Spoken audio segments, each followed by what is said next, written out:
Welcome to Zooming In at the Unpopulist. I'm Landry Ayers. Today we have Editor-in-Chief Shikha Dalmia in conversation with two of the foremost thinkers of our time. Frank Fukuyama is an American political theorist and public intellectual best known for The End of History and The Last Man, who is now a senior fellow at Stanford University's Freeman Spogli Institute, where his work focuses on political order, governance, and democratic backsliding. Tyler Cowen is an economist, author, and public intellectual who has written books on innovation, talent, and cultural change. A professor at George Mason University and director of the Mercatus Center, he writes the highly influential blog Marginal Revolution and hosts the long-running podcast Conversations with Tyler. One reason for the populist revolt in America is the notion of the deep state, that an unaccountable bureaucracy is secretly ruling the country. Frank and Tyler come from very different intellectual traditions. Frank, a centrist, is a student of Max Weber, and Tyler is a limited government libertarian. Yet they have both argued that liberal states in complex modern societies need a functional bureaucracy, aka state capacity, to deliver public goods and solve collective action problems. But they also have a ton of disagreements, especially on just how broken American governance is. And they duke it out in a spirited discussion. We hope you enjoy.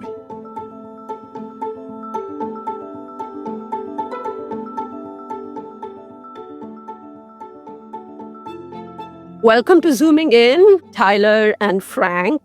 So we are going to talk about state capacity liberalism or libertarianism today. But this being Trump's first anniversary, and I have both of you here, so I can't let this pass. I just want to ask you, what is your assessment of Trump's first year? Is it better than you expected, worse than you expected, the same as you expected? Tyler, you want to go first? It's much crazier than I expected. I was not thinking we'd get a repeat of the first term, but the variance has been very high. I hate the company nationalizations. I'm strongly opposed to the tariffs. I hate what he's doing with ICE, and the level of corruption is higher yet than it had been. On the plus side, I think the notion that America, looking forward, is like the energy world superpower and the AI world superpower. We're achieving those two things, and they're very, very important. I hope we survive the rest. I'm not short the market, but my goodness, every day there's so much news to absorb. You know, it's nerve-wracking. Especially for those of us in the news business, we are kind of exhausted by now, and it's just a year. Frank? Well, I had very low expectations for what would happen in the second Trump term, and he's managed to beat those low expectations and lower the bar even further. I think that, well, a lot of my concerns actually had to do with what his effect on state capacity would be. We can get into that discussion. The thing that's been the most surprising has been foreign policy, where you have the transformation of the United States from a stabilizing backstop to the whole liberal international order to an actively aggressive kind of imperialist country, which is something that I don't think was on the dance card of almost anybody prior to the last election. And that has certainly been a big surprise. And we're seeing it play out as we speak in Davos and Greenland and so forth. Frank, you talk about getting to Denmark. I think you don't have to worry anymore because Denmark is coming to us now. It's just be our 51st state or maybe 52nd after Canada. But you guys know what my opinion is if you read The Unpopulist, so I won't rehearse it here and bore you. But getting into the topic of conversation here, which is state capacity, both of you come from different intellectual traditions. Frank, you come from this Hegelian, Weberian framework, and Tyler, you and I were libertarians for a long time. I'm a former libertarian now. But you have both converged on the same language to describe the crisis of liberal governance, especially in the United States, but maybe more broadly.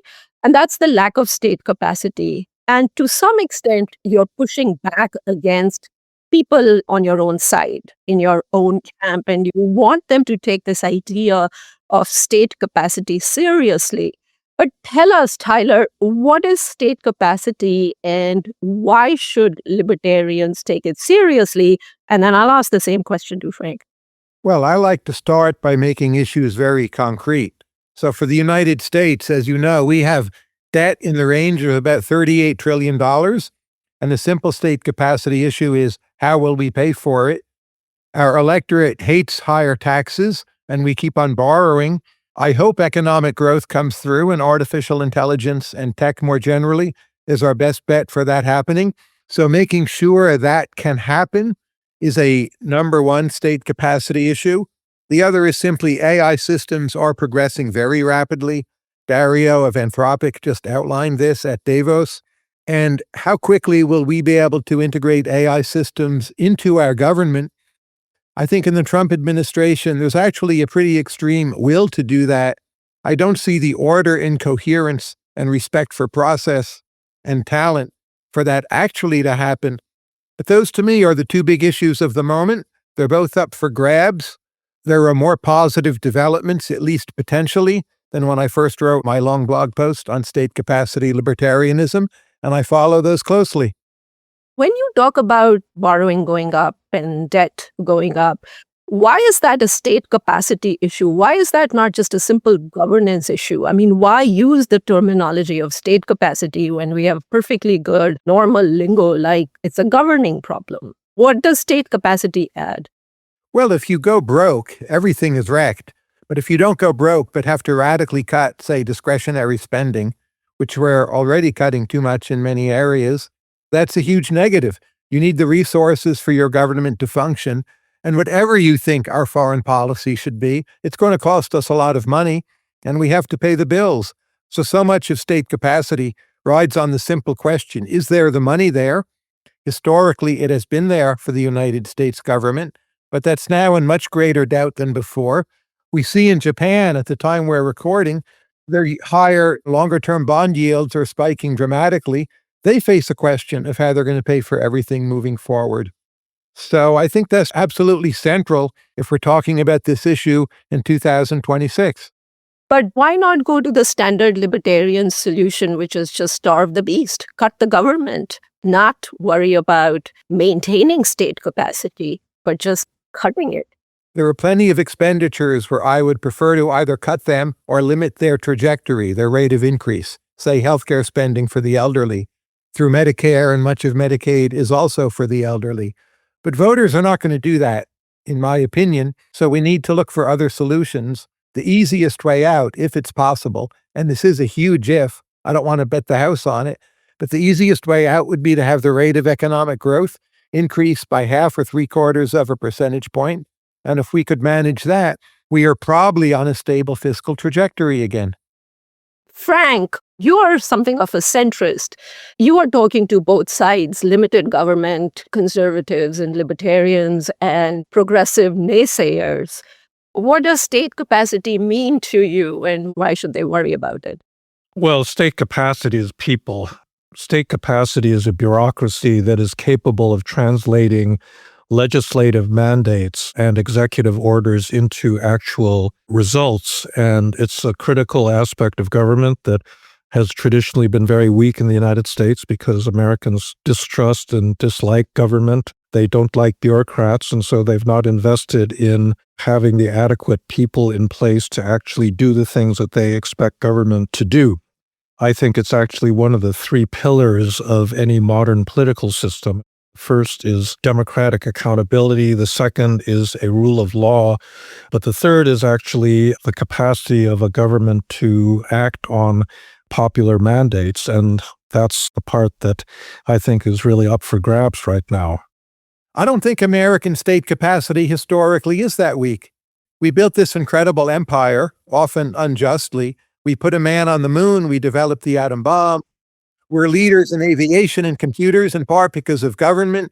A lot of our state governments work really quite well.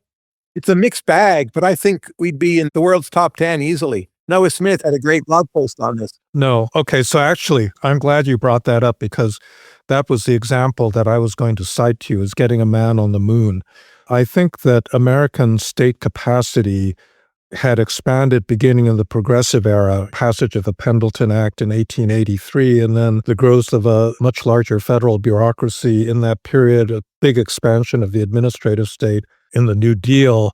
And I think that it really peaked sometime in the late 1960s, and it's been declining ever since then.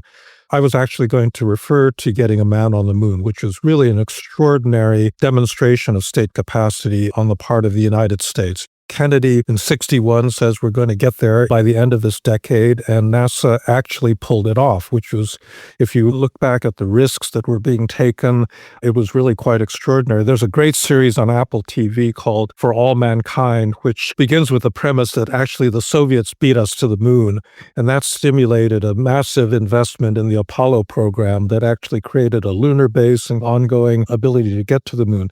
We could not do that today. We absolutely could not do that.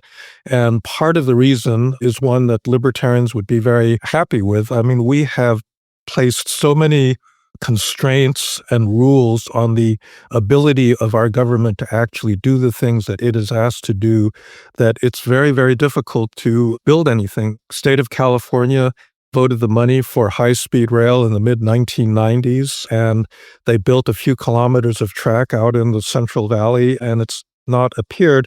The United States in the early 1930s built the Golden Gate Bridge, Hoover Dam, Oakland Bay Bridge, and electrified the entire Upper South in the TVA, and they did this all in the space of 3 or 4 years. We absolutely could not do that today. Well, we're doing different things. We're building AGI. That's gone amazingly well. And if I look at state governments, most of them are much better than 40, 50 years ago. No, that's not state capacity. Of course it is. That's private sector investment. State capacity is the government. It is the democratically legitimate agents of the American people.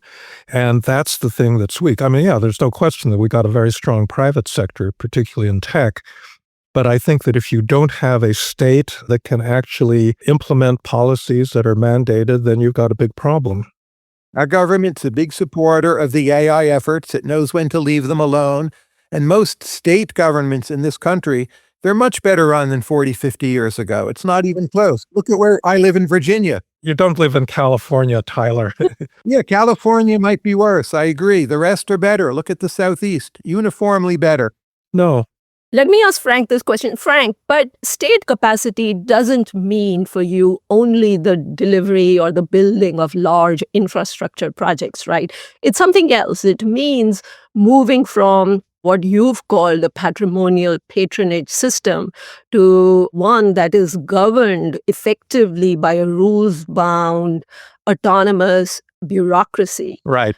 So explain that. Because when you say that the problem is not too much regulation, but that there aren't enough regulatory agencies or regulatory capacity, that sounds very, very strange to almost every ears, not just libertarian ears. No, I think the reason that American bureaucracy does not perform the way we would like it to is that it's overregulated. There's a conservative line about the bureaucracy, which is that all of these unelected bureaucrats are making rules and really governing the country outside of the control and the mandates of elected representatives. And I think the actual situation in the American bureaucracy is exactly the opposite. It is overregulated. Americans never trusted government. And so over the generations, they have piled up massive amounts of rules that constrain the ability of bureaucrats to use common sense, good judgment in order to actually implement the things that their democratically elected masters tell them need to be done. And I think, therefore, you really need to free the bureaucrats to be able to exercise considerably more autonomy. I'll just give you several examples of this. In order for a federal agency to procure office furniture or a computer, not to speak of an F-35 fighter, you have to go through the federal acquisitions regulations. These are several thousand pages of extremely detailed rules about how you put out a request for proposal, what are the bidding rights, what are the rights of appeal if you are a losing party. There are all sorts of detailed requirements that it has to be put out for bid to small businesses, women-owned businesses, minority-owned businesses. The result of that is that procurement in any federal agency is much, much slower and much, much more costly than a counterpart procurement officer in a private sector procurement department. And that's just one example. The way we buy software is subject to similar kind of malady where you don't have the flexibility in the government to actually make judgment calls on whether something is adequate, whether there's a trade-off between safety and efficiency and speed. These are all covered by very detailed rules, and the way that we reward bureaucrats and incentivize them is to be compliant, not to actually achieve results. We don't grade them. We don't promote them on the basis that they're getting concrete results. We sanction them if they break rules, and that's, I think, the fundamental thing that really needs to change.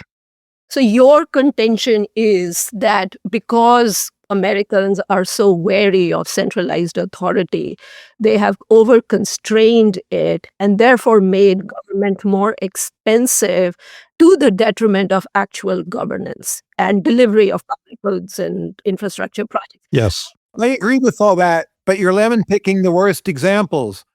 Look, during pandemic, we had Operation Warp Speed. We got vaccines in an amazing year.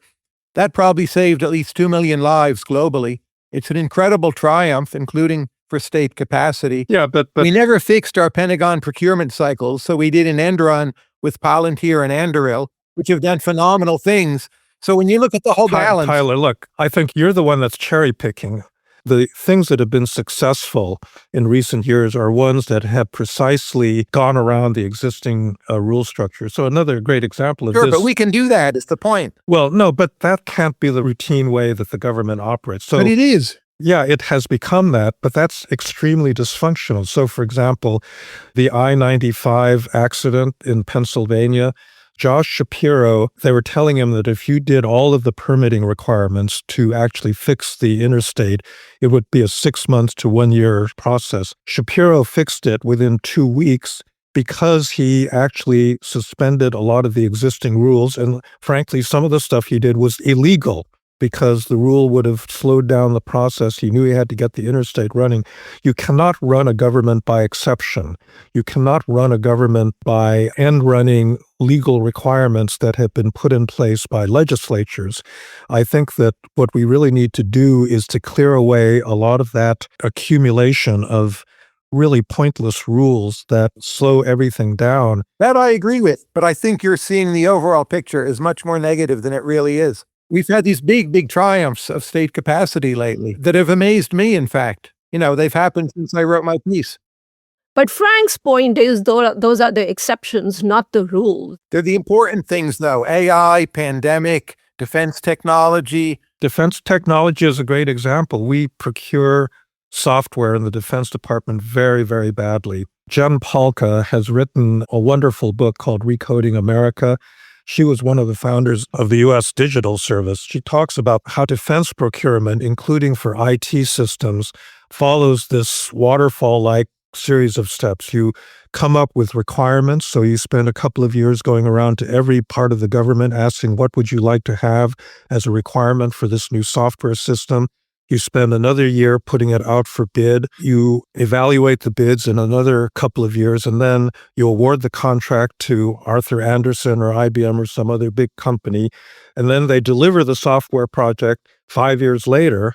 And by that point, it's completely obsolete. What you need is a much more agile system in which you have continuous feedback that goes from the users of the software all the way back to the appropriators who are willing to give the Pentagon the ability to modify a project on the fly. They don't have that ability right now. It's a very, very cumbersome thing. And there are many big disasters in federal software procurement. The most obvious one was healthcare.gov. But Army 21, a number of really major combat systems have basically been killed by this inability to procure information technology. And that really has to do with the kind of cumbersome rules that are completely different from the way Silicon Valley works. And you got to fix that, I think, if you're ever actually going to have a government that can make use of technology in a flexible and agile way. I'm completely for everything you and Jen are arguing for, but if you ask the simple question, whether or not you favor the action in Venezuela, technologically, did it go well? The answer is obviously and overwhelmingly yes. So the full picture is a lot of things are really working, right? I think the full picture, again, if you look at the infrastructure space, we've got a deficit in infrastructure of a couple $1 trillion. The American Society for Civil Engineering does these annual reports. Those are terrible reports. It's all self-pleading, those people. You cannot listen to them. Hey, actually, let me ask Tyler's question in a slightly different way, Frank, which is that, ultimately the proof is in the pudding. And you think America is, among developed countries, a much less well-governed society than European countries. You rate Denmark very highly, you rate Germany and England highly. But if you just compare some of the macro statistics, America's economy has doubled since 2009, when EU and America were on par. And now America's economy is double and Europe is at the same point. Infrastructure, Americans have the shortest commute to work. They take more flights than in European countries. To Tyler's point, if you look at the debt, UK, which you consider to be a much better governed country, its debt to GDP ratio is 100%. But you're talking about overall aggregate economic results. I am talking about the ability of the federal government to actually carry out mandates that it is given by legislatures. And I think that, for example, a lot of that economic growth is due to the fact that we've got a very vigorous private sector, right? And maybe we don't get in the way of it as much as European countries do, but that's not a function of the U.S. government. If you look at, for example, healthcare, it's a disaster.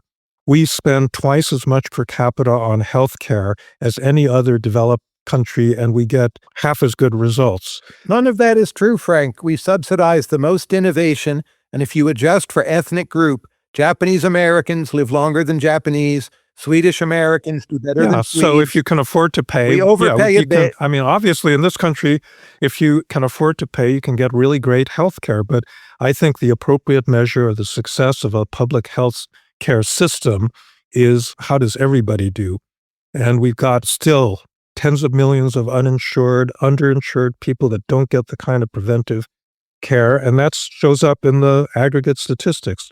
Life expectancy has actually been falling for several of the most recent years. Life expectancy has been rising again. If you take away car accidents and guns killing people, American healthcare system does fine. A lot of those are myths. For twice the amount of money as any other developed country. We overspend a bit, but we drive innovation around the world, right? Yeah, but again, Tyler, Look, we have GLP-1 drugs coming. HIV/AIDS, more or less, is going away. There's a vaccine against malaria. Yeah, and a lot of those benefits flow to people at the top of the income distribution. And again, and then they become cheaper over time. Immunology treatments against cancer. Cancer may be a thing of the past within several decades. We're making incredible progress now, and AI will give us more. And it's a good thing we're spending that money. The undercapitalized systems like Canada and UK, people used to boast about, and now they're complete embarrassments. I don't know. I've never met a Canadian that would trade our system for theirs. They cross the border because they don't have to trade ours for theirs. I lived in Michigan for a long time, and the number of Canadians who would cross over to Detroit to get treatment in Henry Ford Hospital and DMC was actually really... Yeah, look, nobody's saying that at the high end, if you can afford it, American healthcare is really great, but there's a basic equity problem there. That kind of high-quality healthcare is not available to tens of millions of Americans. It's just not. Frank, let me ask you a slightly different question on the same theme, which is, you mentioned Americans have developed the system of governance that they have because of their deep aversion to centralized authority. And you've actually written a whole provocatively titled series called In Defense of the Deep State. Now, the deep state is, as you well know, a term that comes from Turkey and Egypt, where you actually had a cabal of military security agencies and intel agencies that were pulling the strings of elected leaders from behind the scenes. And they protected themselves and their version of what the regime should do and fed off the regime. That's not what the United States is. The United States has actually got a very transparent and open bureaucracy that can be held accountable. So why would you call it the deep state? Well, obviously, it's trolling the right-wing Steve Bannons of the world that call it the deep state. Obviously, I don't think that when I use the term, it has any sinister connotations. I think that actually the deep state is something we should value and we should work to improve. So yeah, I mean, it's completely ironic use of the term. So Tyler, moving to you, we've been interrogating Frank a fair amount. I mean, I'm actually a little surprised at how much you are challenging Frank, because reading your own views on state capacity, there is a great deal of agreement. What Frank essentially wants is a professional, merit-based, rule-bound bureaucracy that makes impersonal decisions and has rational regulations in place and is able to provide public goods and infrastructure without political pressure, without being subject to interest groups. And you are in favor of all kinds of public goods that conventional libertarianism would not accept. And as I understand, your argument is, and you wrote a wonderful piece back in, I think, 2007, where you contrasted between negative and positive liberty, and not in the Isaiah Berlin sense, but you said negative liberty is freedom from coercion by the state, but positive liberty is like how many life plans can you accomplish? That's what the real question is. And if the government provides certain public goods and infrastructure in an efficient way, it lowers your transaction costs as an individual. And so you are in favor of that, right? You don't disagree with Frank on that. I favor all the reforms he and Jen Pahlka are putting forward, absolutely. But I think they are misdiagnosing our current situation, which is one that works better than is often recognized. And what I want us to do is to spend more supporting science. Our government in the past has actually done a pretty good job of that. And right now, Congress is restoring some of the Trumpian cuts. I think we'll recover from that pretty nicely. And again, any discussion of this that does not put AI at the center is just out of date.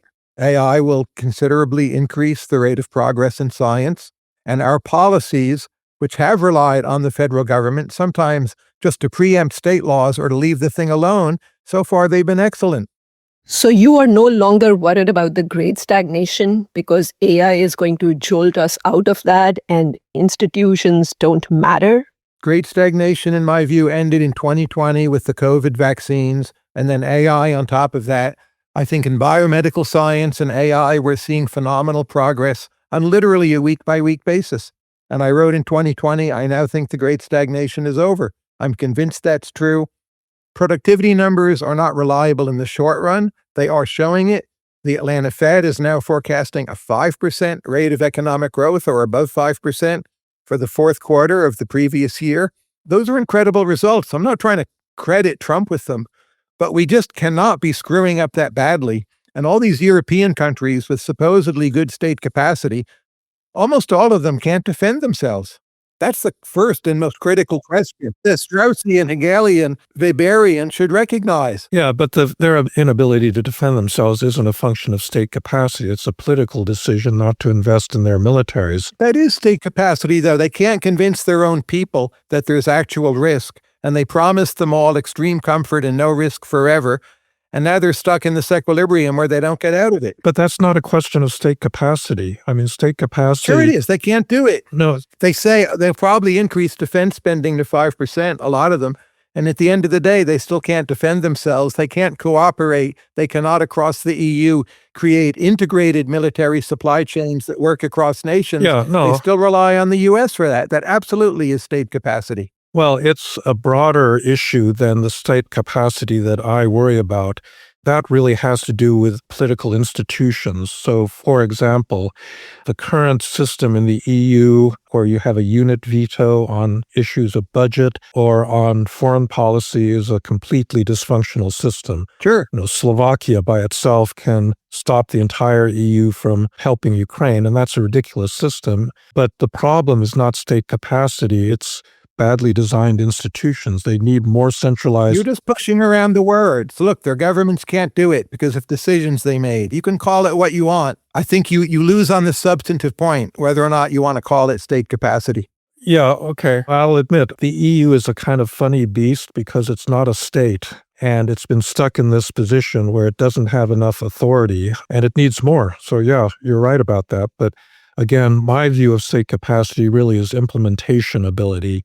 Once a political decision is made, does the government have the ability to actually implement it? And I think this is a problem across the board that I've been trying to confront in my teaching. I run a master's program in public policy, and the trouble with the way that Americans, including in public policy schools, think about that issue is it's all about policy making. It's all about what the policies ought to be. And so we train people to be policy analysts, to come up with the optimal policy for solving a particular problem.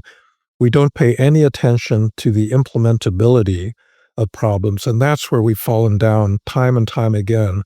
It doesn't matter if you write a great memo advocating a beautiful policy that your econometric analysis has given you if you can't actually put it into effect. And so we've underinvested in implementation capacity, both intellectually, in the way we train people, and I think in government, where typically, if you're running a government agency, you get to the implementation stage and you say, well, that's a lesser ability. We're just going to hand it off to a contractor. The contractor can take care of that. I think that the essence of recoding America, Polkaism, is that you can't do that. That implementation capacity is an intrinsic part of policy making. And if you don't take into account the implementability and the strategies for implementation, you might as well not design the policy in the first place because it's just not going to come about. And so this is one of the things that I want to change in the way that we teach public policy and the way that we actually practice public policy. We have to think about implementation to a much higher degree, and we have to train people in that to a much higher degree than we do.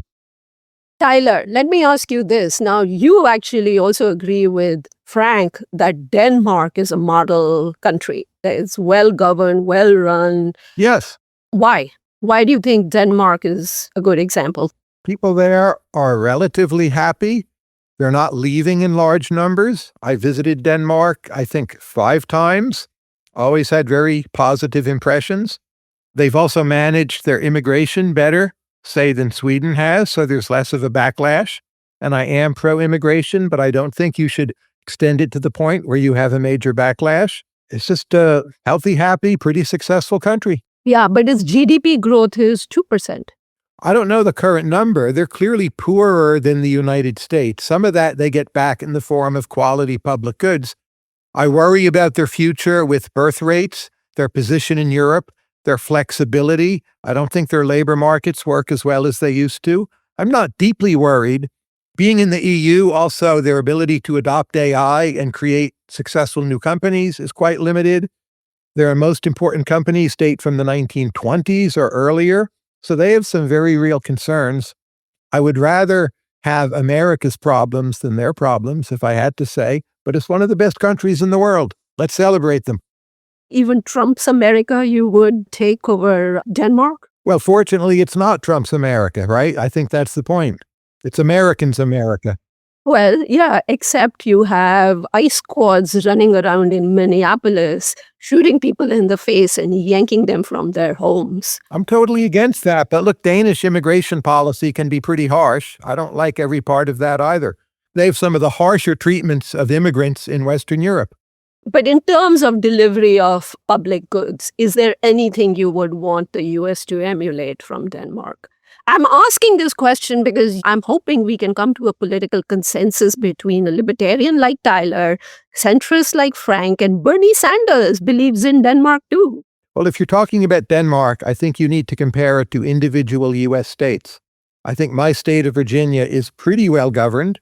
Utah is pretty well governed. Much of California is a disaster. Mostly the state has too many leftists, I would say.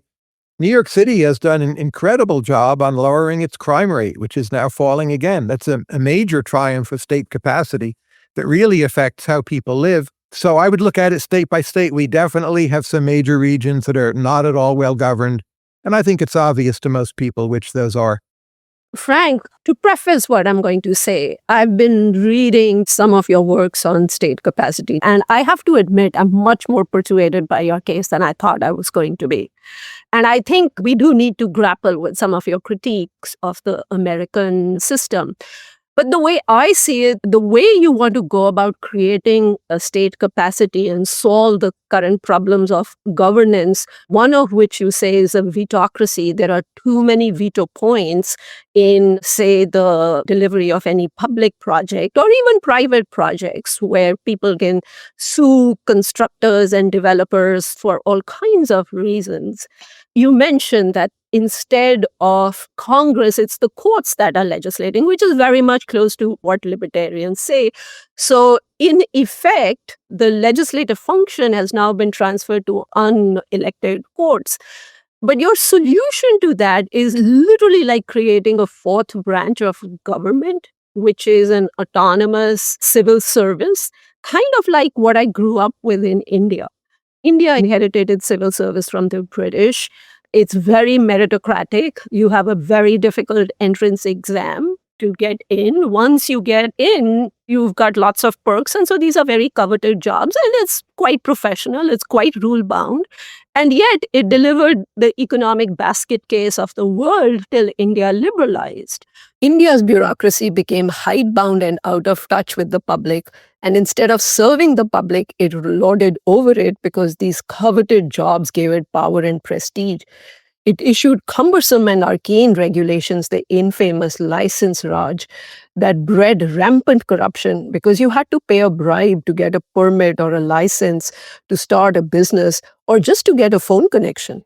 So, a number of questions. I mean, one is if you create this fourth branch of government in the form of this autonomous, insulated from political pressure, insulated from interest groups, bureaucracy, who is going to watch the watchers?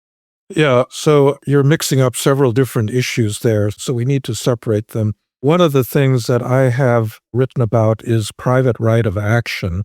That has to do with the litigation and the way that the courts intervene. In the United States, the majority of states do not regulate, and the federal government does not regulate environmental abuses by actually specifying what they are. They leave it up to private citizens to sue on behalf of the environment. And then that goes into the legal system, and a local judge decides, yes, it does sound like Berkeley adding another couple thousand students can be a potential environmental hazard, and therefore we're going to stop them from doing that. That whole private right of action is an American tradition. We are the only modern liberal democracy that really uses private right of action in that fashion. And it's a very inefficient way of regulating things. I mean, there's some areas like employment law where it may be the only way that you can regulate, but in terms of environmental regulation, it's very, very inefficient. The transaction cost generated by having to litigate through the court system is very high. So that's one set of issues. The second point you made, the question of bureaucratic autonomy. I do not think that bureaucrats ought to make policy. Policy should be made by legislators, and the policies then should be handed off to bureaucrats.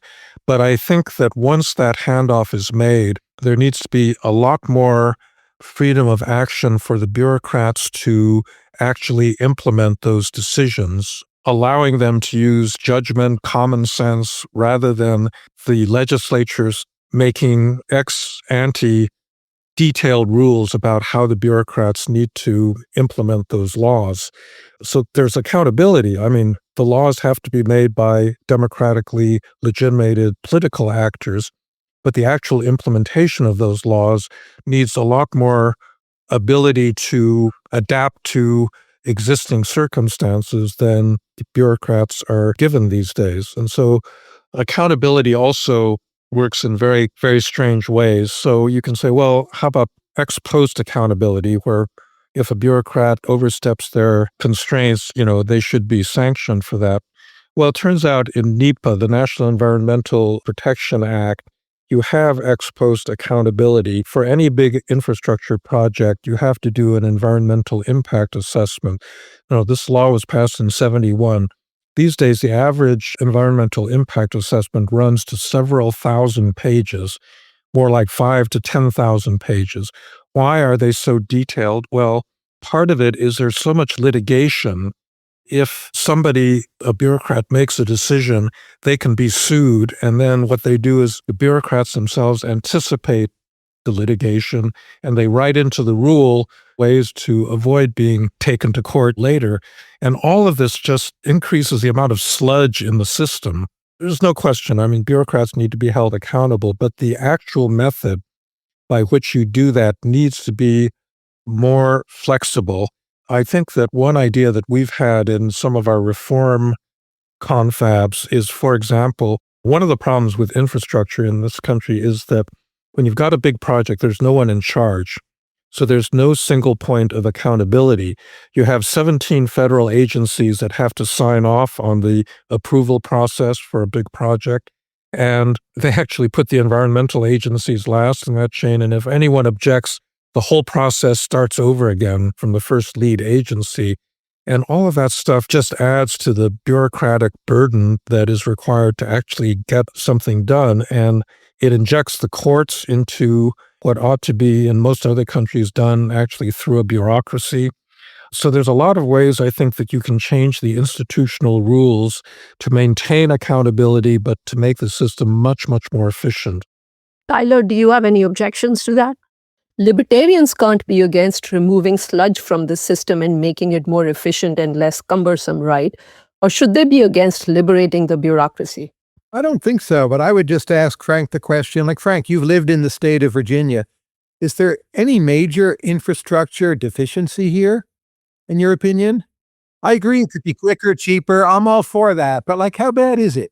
I did not follow this issue when I was living in Virginia. I left 16 years ago. But it never hit you in the face, right? Well, you don't know. You don't know. There are many times when, you're puzzled about why a particular project has taken as long as it has. I suspect that in the rankings of states, Virginia has been turning blue, or it's purple right now, and it's probably been a little bit freer of a lot of these burdensome regulations than California or New York. So I wouldn't be surprised if it's actually working better. But this is a general point I would make. While I agree with all your points about process, I think you're blaming too much the process and not nearly enough blaming, quote, this state is too full of leftists. Because I think Utah is fine.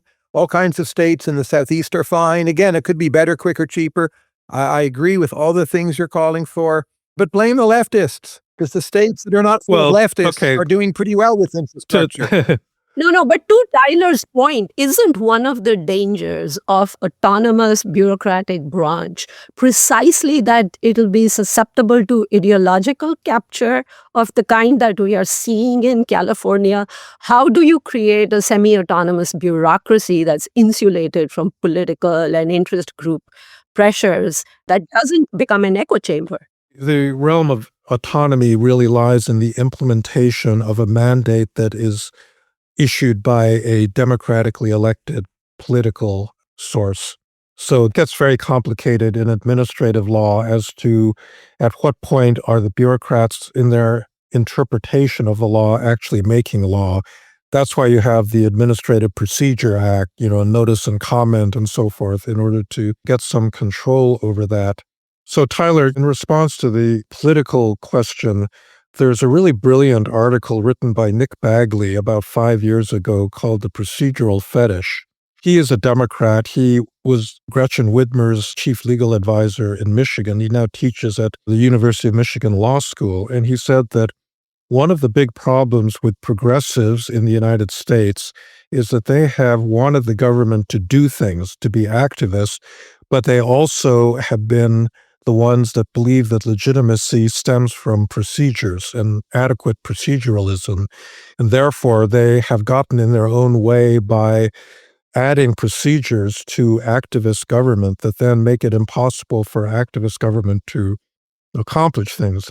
And so that's kind of an endorsement of what you said. I mean, the problem is that the procedures come from people more on the left than on the right that actually want to hold government accountable. They want to make sure that citizens' rights aren't violated. There's a whole literature.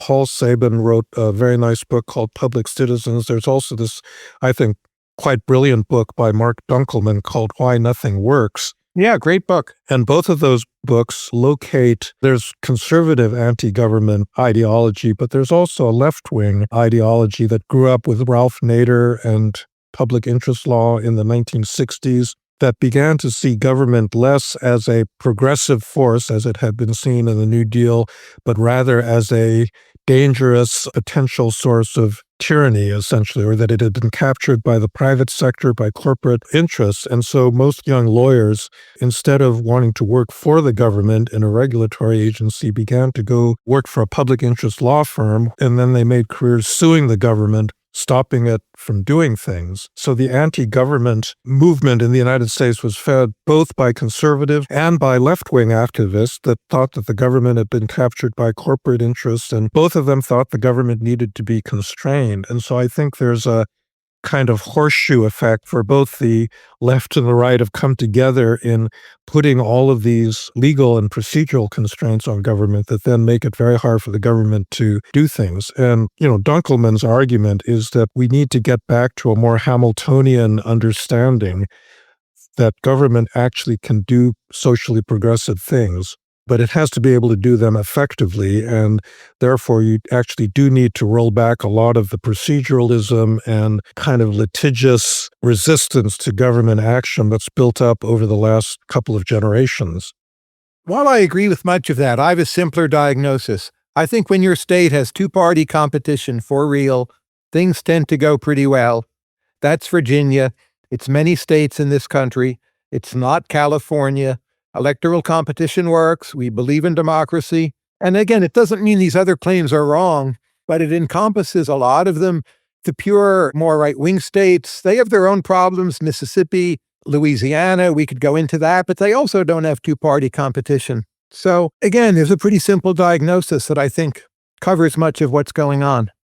All of that's true. I do think, however, that institutional rules count, and if you've got very problematic institutional rules, whatever your political competition is, it's going to be, for example, I think that, one of the issues that I've been looking at very intensively lately has to do with public input and public participation, because many of the reforms that have been done over the past 30, 40 years have increased levels of public participation. Many democratic theorists think it's an unalloyed good thing, that the more participation, the better. But it turns out that that's not necessarily true. And in fact, part of the reason that the permitting burden is so high in many instances is that there's so many requirements for public input that you actually can't get to a decision. Notice and comment under the APA is out of control because you can have 1 million comments on a particular agency rule. The agency has to answer every single one of them. So I think that, it's good to have two-party competition. But as a political scientist who worries about comparative institutions, there's also institutional changes that you can make that are going to mitigate some of that. For example, part of the participation movement has been party primaries. That's part of the reason we're so polarized, right? Is that each party selects its candidates not by party professionals, but by an open vote. Who shows up to vote in a party primary? It is activists. And so both parties have driven the Republicans to the right and the Democrats to the left by the fact that that's the way we select candidates, for major offices. And so if you change that rule, or if you got rid of first past the post voting and you went to ranked choice voting, or you went to proportional representation, You would also dramatically reduce the incentives for polarization. I'm less crazy about those ideas. I was with you up until that point. But we're also not going to change our Constitution in those ways anyway. Well, first of all, the electoral rules are not constitutional. I mean, any States can do that. United States is not going to have ranked choice voting for the president, right? There's an electoral college that's in the Constitution. But Tyler, I mean, at the national level, you have two very competitive parties. And what you get is gridlock. I mean, we don't even pass budgets anymore. We run our government through continuing resolutions because they can't come to an agreement on budgetary priorities. So that's not working out. As of late, I've been wishing we had more gridlock. I hope we go back to some extra gridlock through Supreme Court striking down the tariffs. So when America needs to get things done, historically, it gets things done. It acts like the Winston Churchill adage and all that. But I don't think gridlock is really that good a model of U.S. government, either now or in most other times. It might have been true for like 10 years of Obama versus the Tea Party around that time, but it's not mostly how I would model things. Tyler, I do think you've seriously underplayed your state capacity bona fides, and we are going to try and correct that now. We're going to move to a lightning round over here, and I'm going to throw some public goods infrastructures projects at you, and you tell me yay or nay, and in just a few sentences, why. I'm ready. Okay, National High-Speed Rail, a federally planned high-speed rail network connecting Boston, New York, and D.C., and LA and San Francisco with eminent domain authority and limited local vetoes. We should have high-speed rail, something like D.C. to Boston, and that's it for the whole country. It's impossible at this point, but that's my limit. The rest makes no economic sense. Fly. Frank. Given the geography of much of the country, but I would include LA to San Francisco. It's really crazy that we haven't been able to build that in the last 25 years. But that particular case, LA and San Francisco areas are so big that the cost of getting to the rail place relative to doing the whole thing by flying, I'm not sure it makes sense. Yeah, I've written about that. So I'm not taking sides over here, but I am with Tyler on this one. You don't have enough stops in between is another way of putting it. Let them off at Santa Barbara, but you know. Will that work for you, Frank? Well, I'm joking. I'm saying one high-speed rail network, Eastern Seaboard, stop there. Yeah, it wouldn't go through Santa Barbara, though. The whole point is to actually populate the Central Valley, and most of the plans involve not going up the coast, which is, first of all, as an engineering matter, much more difficult, but to go up the Central Valley so that Bakersfield, Fresno, places like that will actually be suburbs of either LA or San Francisco. That would be the Chinese approach. That's what they've done with their high-speed rail system. Your state's losing population. If you reverse that, maybe we can talk about it. But right now, I don't see it. And they have pretty draconian eminent domain powers. I'm not sure we can replicate that here. Okay, this is supposed to be a lightning round, so let's be lightning fast over here. Second one. Nuclear Power Fast Track, a federal authority that can approve, cite, and build next-generation nuclear plants within 5 years, preempting state environmental review and waste disposal concerns. Of course. Yes. Frank? Yeah, no, that's fine with me. Okay. I have agreement there. Lower Manhattan Expressway, which, if you remember, Jane Jacobs got into a big fight with Robert Moses and stopped it. So a New York State mandated 10-lane express highway cutting through Soho, Little Italy, and the Lower East Side. And just remember, my son lives in the Lower East Side. So I don't know much about it, but I doubt if it's a good idea. Not for New York City. If there's one place that should move away from cars, it's there. Frank? Well, I mean, the thing is that it would be so expensive that it's not clear that it's going to be worth it. And it's going to be expensive for all these permitting reasons that we've talked about. Well, but the idea would be that Albany steps in and gives a reprieve somehow from the local vetocracy. Yeah, as a decision-making procedure, that might be important. I'm not sure that it makes sense. Just like I think small modular nuclear reactors don't make any sense because they're just not efficient. So there's issues that need to be separated, the decision-making process, which needs to be speeded up, but whether what they're going to decide on makes sense is a separate question. Okay, Climate Adaptation Retreat Program, a federal program that forcibly relocates communities in flood-prone or fire-prone areas rather than endlessly rebuilding them. No, just stop bailing out their insurance. Let the market do that. So I favor state action, but stop the state of Florida from, rejiggering the insurance industry all the time. I agree with that. Yeah, I mean, we should just stop insuring places that shouldn't be insured. Okay, so this one I have to admit I got from ChatGPT. AI compute and data infrastructure, a publicly funded, federally run AI compute and data infrastructure analogous to the interstate system to ensure national competitiveness. Tyler, this is after your heart. Just get government out of the way. I think the market demand is already there. We probably don't need to spend public funds, but we need to allow people to build. Frank? Yeah, I mean, I think given that we're probably spending too much stuff on these data centers already, I don't see why the federal government has to get into this. Wow, we are more in agreement than disagreement here. Okay, I've got two more.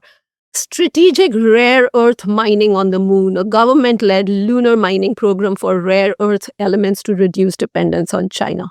There's rare earths everywhere on Earth, including in the U.S. We need to relax environmental regulations, work more with Latin America, but most of all, deregulate our own processes for refining and managing these things, which is where the real obstacles are. We can do it. We're probably going to do that in the next few years.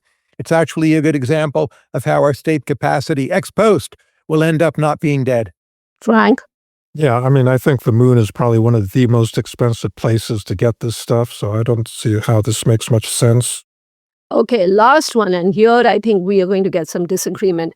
Federally funded universal health coverage. Tyler? Well, whether we like it or not, we have it for people over age 65 and Medicaid. That's a huge chunk of our healthcare expenditures. We're not going to get into some other system. I don't want single payer. That would be disaster.